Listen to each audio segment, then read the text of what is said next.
Selamat pagi saudara-saudaraku terkasih dalam nama Tuhan Yesus Kristus dari tanah Jawa.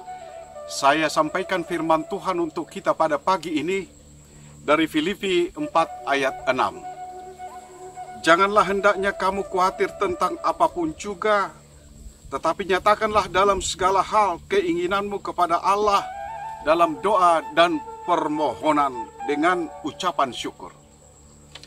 Saudara-saudaraku terkasih,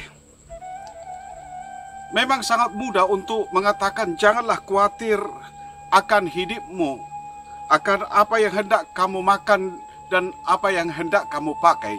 Sangat mudah mengatakannya, saudara-saudara. Tapi saudara, saya kira akan berbeda halnya jika hal itu kita katakan kepada diri kita sendiri. Apalagi kalau kita tidak punya apa-apa, tidak punya sesuatu untuk dimakan ataupun untuk dipakai. Karena sandang dan pangan itu adalah kebutuhan yang pokok dalam hidup kita. Kebutuhan yang paling dasar. Kebutuhan yang sangat penting setiap hari. Karena tidak makan berarti tidak hidup. Lalu saudara-saudara, bagaimana kita tidak khawatir karenanya? Saudara-saudara, kalau boleh bertanya, apakah khawatir itu salah? Apakah kalau kita khawatir, maka kita menjadi kurang beriman, kita menjadi kurang berdoa, kita menjadi kurang berserah? Hal itu tidak benar, saudaraku.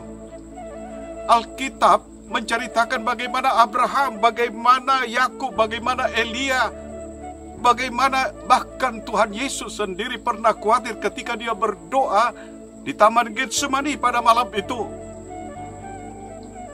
Mereka pernah khawatir, mereka bahkan pernah takut, saudara. Karena itu saya mau katakan bahwa takut dan khawatir itu adalah karunia Tuhan. Luar biasa. Karena itu berbahagialah saudara-saudaraku kalau kita masih memiliki rasa khawatir dan rasa takut. Mengapa saudara-saudara saya katakan bahagia? Pertama, saudara-saudara, bahwa hal itu adalah tanda bahwa kita masih memiliki kepedulian, kasih sayang, kasih dan cinta. Coba saudara-saudara, kalau anak kita sampai pukul 12 malam tidak pulang, apa kita masih bisa tidur? Yang kedua, saudara-saudara, khawatir dan takut itu sangat manusiawi, sepanjang kita masih manusia. Dan yang ketiga, saudara-saudara, khawatir dan takut itu sangat luar biasa fungsinya. Ia dapat menjadi rem dalam hidup kita. Coba kalau rem blong, saudara-saudara, apa yang terjadi? Kalau rem blong, saudara, kita bisa menyaksikan, kita tak takut untuk berbuat salah. Kita tak takut untuk berbuat salah. Kita tak takut untuk menyeleweng, kita tak takut untuk korupsi. Kita bahkan tak takut untuk mencuri uang gereja. Karena itu, saudara, Tuhan menanamkan rasa takut dan khawatir itu, menyesal, tertekan, agar kalau kita lakukan kesalahan, maka kita berusaha untuk tidak mengulanginya lagi. Kita tidak mau lagi melakukannya, saudara. Dan saudara, rasa khawatir itu akan membuka pintu pertobatan dan pengampunan bagi kita. Nah, kita bicara tentang dua hal penting pagi ini untuk kita. Pertama, khawatir itu baik, tapi pada tempatnya, harus proporsional. Kita memang wajib dan pantas untuk mengkhawatirkan hal-hal yang patut kita khawatirkan.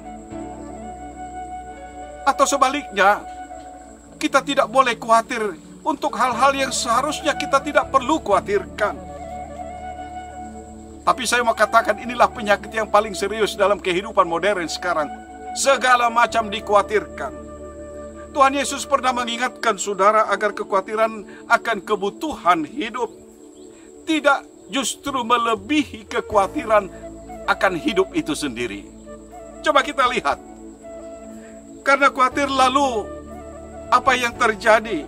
Ingin jadi kaya. Lalu karena khawatir ini mau menjadi kaya, kita lakukan apapun. Bagaimanapun caranya, yang penting kaya.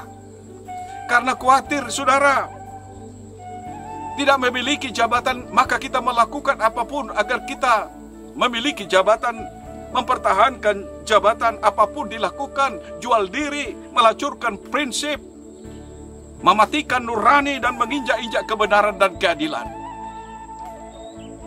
Karena khawatir juga, saudara-saudara, lalu kita tidak lagi peduli kalau kesembuhan itu datangnya dari dukun ataupun roh-roh jahat. Yang kedua, saudara-saudara, Tuhan Yesus berkata, siapakah di antara kamu yang karena kekhawatirannya dapat menambah sehasta pada jalan hidupnya? Siapa? Khawatir menurut Tuhan Yesus dapat mengurangi umur, menurunkan imun. Lalu kita bisa stres, lalu kita berpenyakitan. Segala macam penyakit akan segera datang ketika kita dihinggapi oleh rasa khawatir yang tidak beralasan. Karena itu, saudara, nats ini membimbing kita pada dua hal. Khawatir itu boleh, silakan. Tapi jangan sampai meninggalkan Tuhan. Paulus berkata, berdoalah jika kau khawatir. Yang kedua, setiap orang khawatir itu belum tentu orang yang tidak beriman. Tapi saudara, beriman itu bukan hanya soal percaya saja, tapi lebih penting dari itu dan lebih jauh dari itu, yakni mempercayakan diri kepada Tuhan. Itulah iman. Saudara-saudara, mari khawatir, dipersilahkan. Tapi senantiasa ada batasnya. Khawatir itu penting agar kita tahu bahwa kita sungguh-sungguh rapuh, sungguh-sungguh lemah, sungguh-sungguh tak berdaya. Karena itu kita membutuhkan Tuhan Yesus setiap hari. Selamat pagi, saudara-saudaraku dari tanah Jawa. Tuhan memberkati saudara, Tuhan memberkati keluarga saudara, Tuhan memberkati kita semua. Amin.